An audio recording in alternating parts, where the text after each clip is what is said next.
はい、というわけでね、今バッテリー交換が終わりました。でその前にちょっとシートねあれやったんで、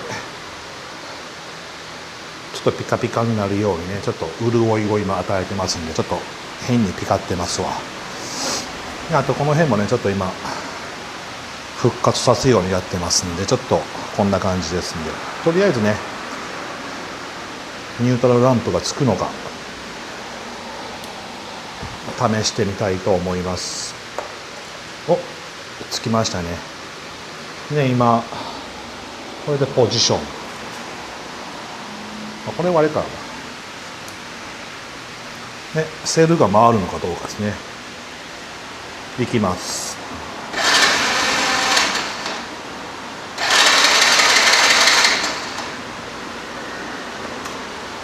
ちょっと今ねキャブレター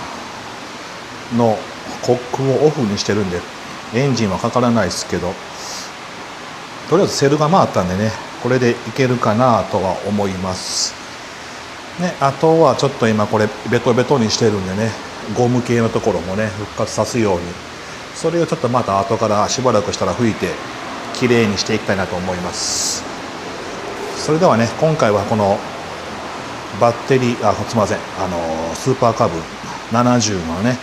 バッテリー交換をしてニュートラルランプがつくのかとセルが回るのか、この2点をね確かめて一応クリアしました。